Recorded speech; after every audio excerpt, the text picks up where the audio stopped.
The knocking came from inside the wall, slow and patient, and it knew her name.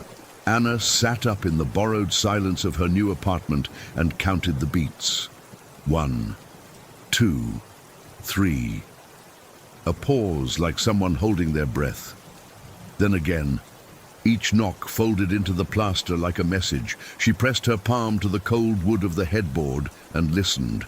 The city hummed far below. The building breathed around her. The knocks did not stop. She had moved in 3 days ago, a second-floor unit in a narrow, aging tower that leaned like it had secrets. Boxes still littered the kitchen.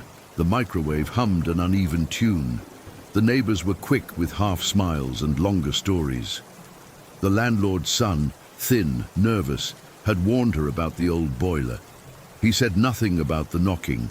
At first she told herself it was pipes. Old pipes make menacing noises. Old buildings settle. Late at night, every sensible thing can sound like a predator. She clutched the blanket and imagined a rat, drunk, a prankster. All of those were safer than the sound that called her name, quiet and exact through plaster and metal. Anna. She opened the door of her small bedroom. The hallway was a pool of pale light and old wallpaper patterned like watching mouths. The knock stilled, the tower held its breath. Anna stepped into the corridor. Her footsteps were too loud. She followed the sound, down the hall, past apartment 2B with the crooked curtain, past the mailboxes with the years of postcards, curling under grime until the pattern of knock and pause resumed from within the wall beside the stairwell. She leaned her ear against the wallpaper. Beneath the knocks, she thought she heard breathing, a slow, deliberate exhale, and the faintest scrape of something on concrete. A small spiral of red stained the lower edge of the stairwell wall, almost invisible in the dim. It could be paint. It could be rust. It pulsed like a wound. Her fingers trembled. The idea of pressing her thumb into it felt like a dare. She took a picture with her phone and texted the landlord's son. No reply.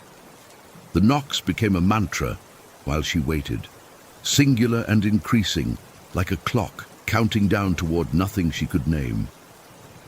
The next night, the elevator refused to move. The fluorescent light inside buzzed like a trapped insect. The panel burned with the number 6, even though the car sat at 2. From the shaft came a low, hollow thudding, 3 rhythmic strikes that matched the knocks in the wall. A faint, muffled voice threaded through the elevator cable, syllables sucked into metal. "Anna," it whispered, elongated like someone stretching a coal across tinder. She could have left. People leave when buildings start to talk. She did not. Curiosity sits inside fear like a second heart. She pressed her palm to the elevator door and felt warmth leaking through the seam. Warm and wet. The smell hit her then, copper, sharp and close, as if the building itself were bleeding. Apartment 4F was empty. The week she moved in. The tenant had vanished one winter, and the papers said they had simply left. The neighbors had their own versions. He took up strange hours. He kept music on at impossible times. The lights in his windows sometimes looked like a television left on in a dark room. No one had called the police. No one wanted to remember the sounds that once came from his door. But someone had left behind a small, crooked stack of photographs tucked behind a radiator in 4F. She found them by accident, a careless slip of curiosity when she pried a loose vent cover. The photos were glossy and old, faces cropped at odd angles, eyes scribbled until nothing remained, living rooms with candles positioned like teeth, a child's drawing with a black hole for a mouth. On the back of one, in a hurried hand, was a single sentence. "He listens for names. Give him something else to say." Anna stared. The sentence felt like a hand at the back of her neck. She looked at her reflection in a window and failed to recognize the woman who answered by moving her lips, speechless. Outside, a siren wound down the street, then faded. Inside, the building hummed on. Small things began to gather like insects around a light. The intercom on her wall cracked twice and emitted a shallow laugh, like a dog learning its bark. A neighbor's door across the landing stood slightly ajar, and the carpet inside had been scraped as if by claws. Her sink filled overnight with water, even though she had closed the tap. The only item gone from her kitchen was a single spoon, polished and placed atop a stack of boxes, as if set for someone invisible. She found the spoon one evening when she returned from a late shift at the gallery. It lay balanced on the counter, perfectly straight, with a neat circle of condensation beneath its bowl. Around the rim, someone had scratched letters into the wood. At first, she read nothing. Then the phrase sharpened itself. "Come find me." She should have called someone then. The text. On her phone, no response. The landlord's son, no answer. She stood in the doorway and listened. The building gave a sound like somebody scribbling in a book. It was not a person's hand. It was the sound of teeth. The dreams began like stray animals. She slept in fits, waking with her throat dry and the taste of iron on her tongue. In the half-dark, someone walked by the window. A shadow that should have been a person moved too fluidly to be a body.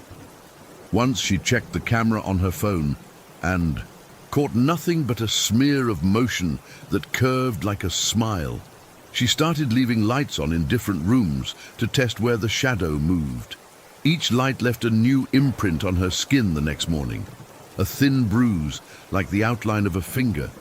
At the coffee shop, she overheard the word that made her stomach drop: possession. A delivery man, hands like knuckles of stone, muttered to a friend about the building's history. Years ago, there had been a man who killed because he claimed a voice told him to. They had found ritual marks in the basement and a line of matches burnt like tally marks.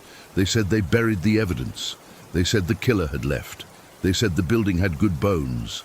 But the delivery man shrugged, as if facts were heavy clothing one shed in summer. Anna thought of the photographs, eyes scratched out, mouths blacked. She thought of the sentence, "He listens for names." The idea settled like dust in her mouth. Names matter. Names are doors. One night, an envelope slid under her door. No stamp, no sender. Inside was a single Polaroid, the stairwell from her building taken from the ceiling, as if someone had hung a camera in the rafters. In the frame, at the base of the stairs, was a figure in a coat. The figure turned its head toward the camera. The face was blurred by motion, but the hand raised in the shot fingered the air like a conductor. Written on the white border in the same frantic scrawl as the photo behind the radiator was a single word: watch. She stopped sleeping altogether. In wakefulness, the building filled with small, telling sounds. A closet door breathing out, the radiator clicking like old bone, the long sigh of the elevator between floors. Her phone lights flashed with messages that never arrived. The voice, always a breath away, started to layer itself into the edges of every sound. The boilers tick, the taps drip, a subway train far below. Sometimes she would be pouring cereal, and a whisper would say, "Softer than the turning of milk, too." Anna kept a list on the inside of her pantry door. A crude tally: nights awake, knocks, things moved. She drew a line after every third knock and stared at the stacking marks until they looked like teeth.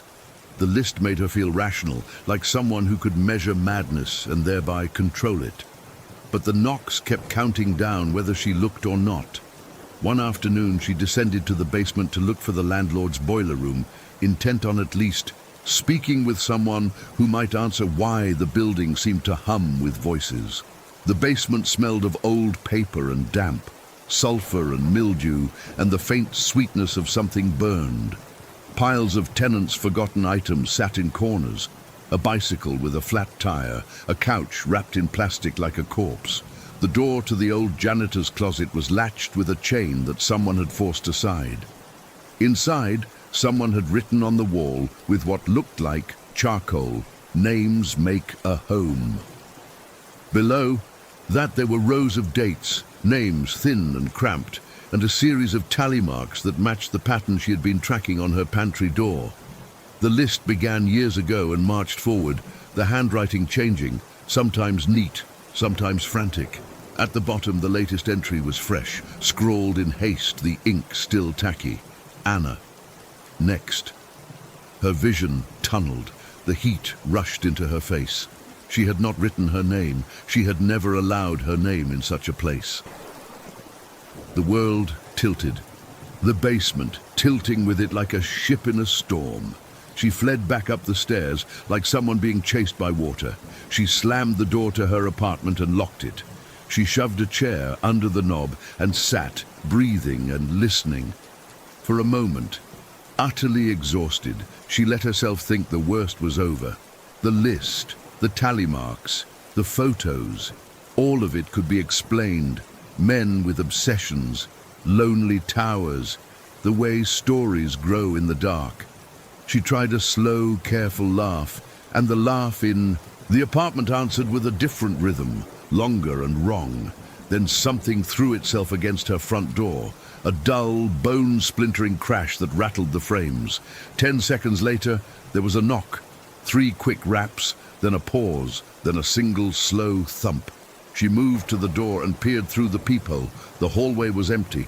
The landing light hummed, casting squares across worn carpet.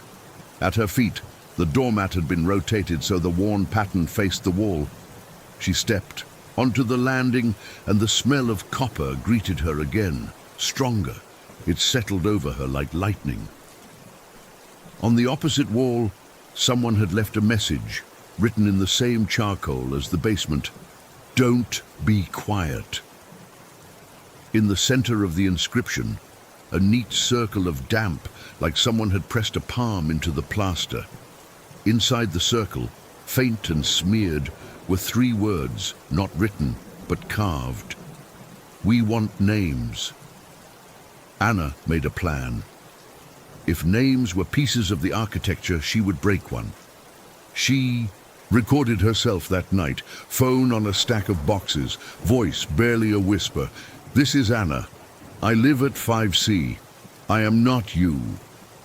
The recording saved, a small defiant thing. She played it back and listened.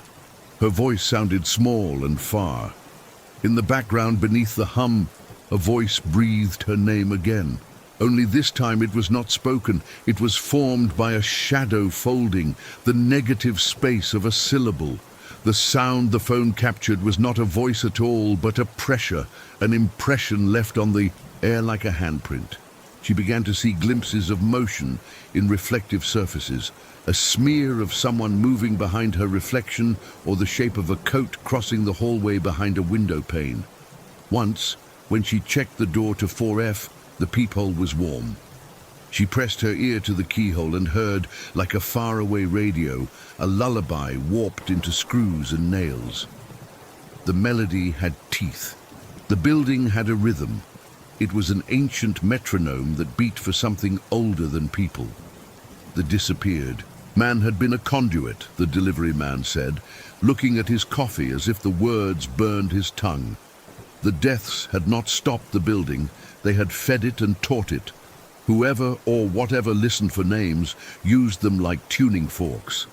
Uttered once, those names clung like dew. The next day, Anna found the spoon again, this time beneath her pillow. Her name scratched down its handle. The letters were neat. Someone had been patient. Someone had practiced. She started to suspect her own mind. In the edges of her memory were dark flashes. A hallway she could not place, a pair of shoes left neatly under a curtained window, a warm, terrible satisfaction in the quiet after the knocking. A clause in her skull unlatched when others were around. She saw herself in a photograph she had not taken, a blur of movement in the stairwell, hand extended. In the Polaroid, there was a smear of red along the wall. At the same time, the building pressed closer. The elevator now stopped on floors that were wrong. Doors opened onto stairwells that led nowhere. Shadows pooled into corners and did not behave like cast light. They floated as if gravity were a suggestion. The sounds folded together into a chorus, knocks overlaid with breath underpinned by the wheeze of old pipes. At night the building hummed the lullaby into the floors, and it seeped up into her bed like fog. 1 hour, between 2 and 3 in the morning, Anna woke to a new sound. Movement in the hallway. A slow, scrape like shoes being dragged. The doorknob turned on its own, a kinematic groan that unlocked the latch. The chair under the knob fell sideways, clattering. The door opened. She could run. The stairs were a thin, lighted coil. The street would be a godsend of cars and strangers and the indifferent bright aquarium of midnight. She did not move. She stood and watched the doorway frame fill with absence, the empty space made visible by the outline of a person. The shape in the hallway was not quite human. Its shoulders sloped like someone wearing a greatcoat, but its head cocked at an impossible angle, joints filling with the building's geometry. It stepped inside, and the apartment swallowed it like soft clay. Air left her lungs. The figure walked to the center of the room and turned. Where a face should have been, there was only a blur, like a smear of wrongness. Then, very gently, it spoke. An utterance shaped from the pipes, the speaker, and the thinness of her own memory. Anna. The syllable wasn't angry, it was a fact. It rolled into her bones, familiar. It smelled of her childhood, of her mother calling her late for school. It smelled like the small things that make confession comfortable. The creature, it, reached out and placed a hand on the record player atop a box. The records were old. The needle leaned to one side like a sunken tooth. Music began, soft and warped, filling the apartment with the same melody the phone had caught in the keyhole. It carried fragments of other voices stitched into a single cloth. As the melody unspooled, Anna's knees gave. Images came, not in her head, but behind her eyes, as if launched by the music. The stairwell photographs, the charcoal list, the little child's drawing with the black mouth. She felt memory congeal into action. She saw herself blurred at the foot of stairs. She saw a hand lift a tool. She felt something in her chest loosen and fall away. "You said my name," she heard herself whisper, though her mouth strained as if words came from far away. "You said my name." "Names are hungry," the thing answered, voice sliding through metal. "They are warm and bright. They taste like attention." "You..." Her fingers curled into the nearest cardboard.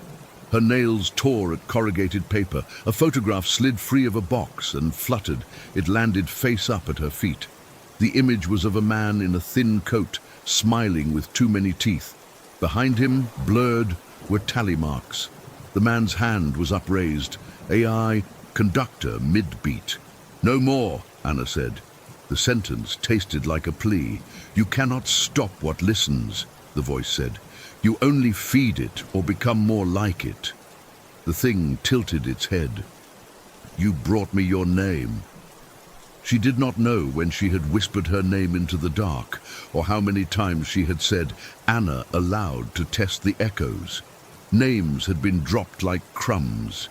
Now, the thing knew the way they sounded with her voice on them. Names do not merely call, they answer. There was a long, slow pressure building at the base of her skull. She pictured the boards in the floor lifting, revealing a cavity where the building stored its hunger. She felt her hands move, without asking permission, fingers fumbling at a box cutter. The blade slid free. A memory sharp and impossible rose like vapor, a hallway wet with a dark gleam, the satisfaction of setting a thing to rest. She screamed and then laughed and could not tell which noise was truer. The thing watched without expression. It had been patient for years. Buildings are patient. They outwait hearts. It had taught men how their shadows might speak. It had shown them songs that unclenched throats. It had given a voice to a man who wanted to make things quiet. It taught them names. Anna felt a pressure like a second heartbeat at her throat. The music swelled. She could feel the tally marks press against her hands like an accusation. She could see, briefly and then with impossible clarity, the faces from the photographs and the IU dates that followed them. Each name, each sound, had been a brick in whatever this was building. Now it wanted a cornerstone. She lunged, sudden and fierce, the way someone tries to wrench a child's hand from a burning stove. The blade flashed. The figure in the doorway moved with a speed that was not anatomical. Its hand closed on hers, fingers cold and impossibly many. For a moment they struggled, hands clamped to a simple box cutter, like predators testing prey. Her fingernails scraped metal. Then the voice inside the thing changed. It split like glass. It was no longer one voice, but dozens, a chorus sown from all the names that had been spoken into this place. Anna, Anna, Anna. The chorus made her bones vibrate. Within that choir she heard the softness of her own voice, the tone she used when she comforted herself in the dark. She listened to herself say, "I am not you," and the choir repeated the phrase back, hollowed and different. The blade found its mark. She felt a hot bloom across her palm as the box cutter scored skin. It did not stop. The thing pulled, not to let go, but to draw her in. A cold cap of pressure kissed the base of her skull, and a warmth spread outward, like the heat from a candle pushed too close to paper. Memories aligned. Her hands, clumsy and bloody, moved with practiced economy. The apartment filled with the sound of the music and the small mechanical noises of something being arranged. She saw, in the flash of a mirror, herself as others might. See her, eyes wide and not entirely hers, mouth working the shape of names. Her reflection lifted a hand and wrote across a sheet of paper the letters of a name she had not intended to speak. On the paper, the ink dried into the loop of a letter. The hand that wrote it seemed to belong to someone older, patient. Her throat opened, and a sound came out that might have been a laugh or a cry. The thing pulled back like a satisfied animal and moved toward the phone. It dialed numbers with fingers that trembled like roots. Each ring drew the building into a different kind of attention. Voices on the other end answered half asleep, named by the ring of the number. From the speakers came names, small quotidian sounds of individuals pulled into a net. The thing fed them one by one. Anna tried to stop. She clawed at herself. She bit her own forearm until the taste of iron filled her mouth. The pain burned but did not dislodge the rhythm inside her. The knife trembled. Her grip steadied. She did not remember picking it up. When the neighbors started knocking on her door, the melody stopped. The figure in her hall turned its head with a slow, satisfied motion. It handed her the box cutter. Her fingers closed around it with the familiarity of a person who has learned to breathe underwater. Outside her door, people whispered urgently. Voices carried fear and a promise of help. The chorus in the apartment hummed like a power line. She opened the door with the answer already formed in her heart. Eyes met hers. The delivery man's face was drawn into a knot of concern. He asked the obvious question, "Are you all right?" Anna looked at him and felt a small, unpleasant joy at the shape of her own teeth. She smiled. Her mouth knew the cadence it needed to make. She said nothing. She blinked and then whispered, without thinking, a name she had not planned to speak aloud. It left her lips like a gift. The neighbor collapsed, hands falling to his sides as if someone had turned off his life. They said later in sober, impossible words that he had smiled first, then gone still. They said there was no blood, only a softness like the leaving of breath. People backed away as if some line had been crossed, though the line was invisible and yet absolute. Some of them vomited. Someone called the landlord. Someone else called emergency services. The building hummed like a satisfied throat. They moved quickly then. Officers knocked and pushed. They asked questions with flashlights like stabs. Anna answered with the wrongness in her voice, that she was fine, that she had been terrified, that someone had knocked. She told them everything until they left, until their boots retreated down the hall and the building resumed its old, indifferent song. For one bright, awful hour, Anna felt like a person who had stood at the edge of a dark sea and watched a great animal pass. She had not been eaten. She had been touched. She carried the touch like ash in her shoe. In the days that followed, the city wrote its headlines in a language that made things distant. Unexplained collapse, sudden death, no visible injuries. People speculated about gas, about old wiring, about the weight of poverty. They did not look inside the photographs or into the wallpaper's mouths. They left the tally marks alone. They called it closure.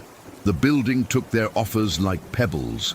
Anna tried to leave. She packed a bag and stood in the doorway, and the building would not let her. Her key did not work. The elevator refused to open. The street outside was a smear of light, and the inside was a warm, patient throat.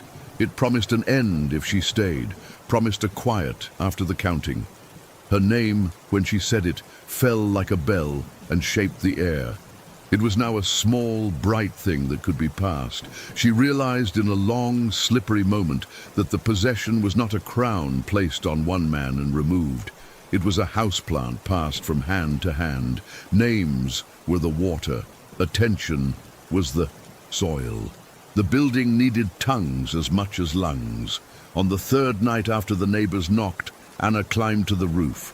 The city spread below in a rusted constellation. She stood at the edge and thought of leaving everything behind, of throwing her phone into the dark and stepping off. The wind toyed with her hair like a hand, and for a second she felt free. Then the wind spoke. It did not use words, but the shape of them. It whispered. It said her name as a promise and as an instruction. She stepped back. She knew then that the only possible cruelty left was to give the building an ending it could not write. She could not kill it. She could not burn it. These things were older than flame and more patient than ruin. But she could choose how to answer. The last scene is not neat. It happens in a blur, like the shutter of a camera being slapped too quickly. Anna unbolted the stairwell door and let the building come for her. She walked down the stairs with purpose, with the rhythm of a name being given up. The walls leaned in. The shadow in the doorway met her halfway. People thought they heard the final things as a kind of plea or a confession. They heard a woman singing a lullaby that had been taught to men in other years, words of mercy and of warning twisted together. When they found her, she was seated on the floor of the lobby with her back against the mailboxes. Her hands clutched a small piece of paper. On it, in a handwriting that trembled and steadied like a pulse, she had written a single line: "Do not say my name." Below the sentence, there were other marks. Older, darker, a string of names that had been crossed out again and again. The bottommost name, etched deep and neat, was hers. Everyone who read it believed it signified an end. They read the line and nodded at the triumph of it. They cleaned up the stairs. They painted over the charcoal in the basement. They called inspectors who wrote reports and took photographs and spoke in the calm, circular sentences of people who make sense of nonsense. But if you listen, if you stand in a hallway at 2 in the morning and press your ear to the plaster, you will hear the building humming like a throat clearing, and a tiny sound, almost polite, like someone returning a library book, a soft, patient knock. 1, 2, 3. A pause. Then the faintest whisper threading through the pipes that sounds like a voice resting in the hollows between words. It says a name. It says it quietly, like a lesson being taught in a new voice. It wants attention. It wants to be known. It wants a name to make a home. If you ever find yourself moving into a building with good bones, listen before you say your name. Sometimes the walls answer, and sometimes the answer is waiting politely on the other side.